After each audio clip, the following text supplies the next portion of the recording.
بسم اللہ الرحمن الرحیم۔ محترم ناظرین، السلام علیکم ورحمۃ اللہ وبرکاتہ۔ آج کی اس مختصر ویڈیو میں صدقہ فطر سے متعلق کچھ اہم ضروری مسائل ذکر کیے جائیں گے۔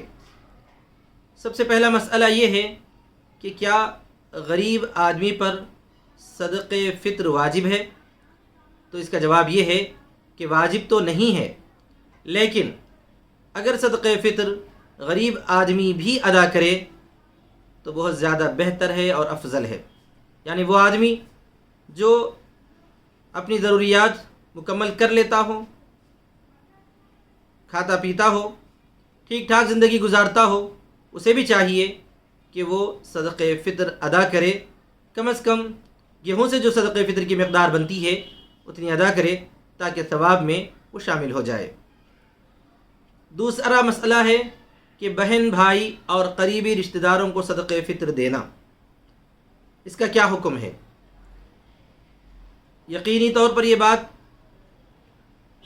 بہت زیادہ افضل اور بہتر ہے کہ جس طرح زکوٰۃ کے سب سے پہلے مستحقین ایسے بہن بھائی یا قریبی رشتہ دار چچا تایا وغیرہ ہیں جو مستحق اور ضرورت مند ہوں، تو جس طرح زکوٰۃ کے وہ سب سے پہلے مستحق ہیں، اسی طرح صدقہ فطر کے بھی وہ لوگ سب سے پہلے مستحق ہیں۔ یہاں پر بھی یہی شرط ہے کہ آدمی اپنی نسل کو، یعنی باپ دادا اوپر والے اور اپنی نیچے والی نسل، یعنی بیٹا پوترا نواسا وغیرہ نیچے تک، ان لوگوں کو نہیں دے سکتا۔ اس کے علاوہ آزو بازو والے جو ہیں، بہن بھائی چچا تایا پھوپھو ماموں خالہ وغیرہ، ان سب کو دے سکتا ہے۔ صدقہ فطر میں کون سی چیزیں دی جا سکتی ہیں؟ تو صدقہ فطر کا جو حدیث مبارک میں جو الفاظ آئے ہیں، گیہوں سے نصف سا، جو کشمش کھجور وغیرہ سے 1 سا، یہ جو مقدار ہے یہ اجناس بھی دی جا سکتی ہیں اور ان کے عوض میں قیمت بھی دی جا سکتی ہے۔ اگر گیہوں دینا چاہتا ہے تو گیہوں بھی دے سکتا ہے، یا نصف سا گیہوں کی جو قیمت بنتی ہے 1.25 کلو، یا بہتر ہے 2 کلو گیہوں کی قیمت ادا کر دے، اس کی بھی اجازت ہے۔ اسی طرح پر دوسری اجناس کی قیمتیں دینے کی بھی اجازت ہے، اس میں کوئی شک کی بات نہیں ہے۔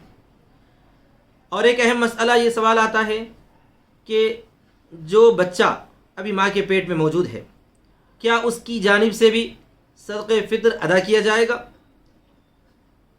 تو جواب یہ ہے کہ اس بچے کی طرف سے صدقہ فطر ادا کرنا باپ کی ذمہ داری ہے جو عید کی صبح ہونے سے پہلے ولادت پا چکا ہے۔ اگر عید کی صبح ہونے تک بھی بچے کی ولادت نہیں ہوئی، ماں کے پیٹ میں ہی وہ موجود ہے، چاہے وہ بچہ ہے یا بچی ہے، تو اس کی طرف سے صدقہ فطر ادا کرنے کی ذمہ داری نہیں ہے، کیونکہ صدقہ فطر کا جو وجوب ہوتا ہے وہ عید کی صبح ہوتا ہے۔ اس سے پہلے جتنے لوگ موجود ہیں، باحیات ہیں، ان سب کی جانب سے صدقہ فطر ادا کرنا چاہیے۔ اور ایک سوال آتا ہے کہ صدقہ فطر کیا غیر مسلم کو دیا جا سکتا ہے؟ تو اگرچہ کہ بعض فقہا نے صدقہ فطر کو غیر مسلم کو دینے کی اجازت دی ہے، لیکن صحیح رائے یہی ہے کہ جس طرح زکوٰۃ غیر مسلم کو نہیں دی جا سکتی، اسی طرح صدقہ فطر بھی اور دیگر ایسے صدقات جو واجب ہیں غیر مسلم کو نہیں دیے جا سکتے ہیں۔ جو صدقہ نفل ہے، صدقہ نفل کا مطلب یہ ہے کہ یوں ہی خیر خیرات کے لیے صدقے کے طور پر کچھ اگر دینا چاہتے ہوں تو وہ غیر مسلم کو دیا جا سکتا ہے، لیکن صدقہ فطر غیر مسلم کو نہیں دیا جا سکتا۔ اور ایک اہم مسئلہ ہے کہ اگر کسی نے صدقہ فطر کسی وجہ سے ادا نہیں کیا، جیسا کہ اس سے پہلے ذکر کر دیا گیا تھا کہ رمضان شروع ہونے کے بعد سے عید تک صدقہ فطر کبھی بھی ادا کیا جا سکتا ہے۔ عید سے 1-2 دن پہلے یا عید کے دن ادا کرنا زیادہ افضل اور بہتر ہے، لیکن اگر کسی نے صدقہ فطر ادا نہیں کیا، بھول گیا، یا جو ہے غفلت کا شکار ہو گیا، یا کوئی ہنگامی حالت کی وجہ سے اسے ذہن میں نہیں رہا، یہاں تک کہ عید گزر گئی، تو اب کیا حکم ہے؟ تو حکم یہ ہے کہ ابھی بھی یہ صدقہ فطر ادا کر سکتا ہے، اس کے اندر قضا وغیرہ کچھ نہیں ہوگا، جب بھی صدقہ فطر ادا کرے گا تو وہ ادا ہی ہوگی۔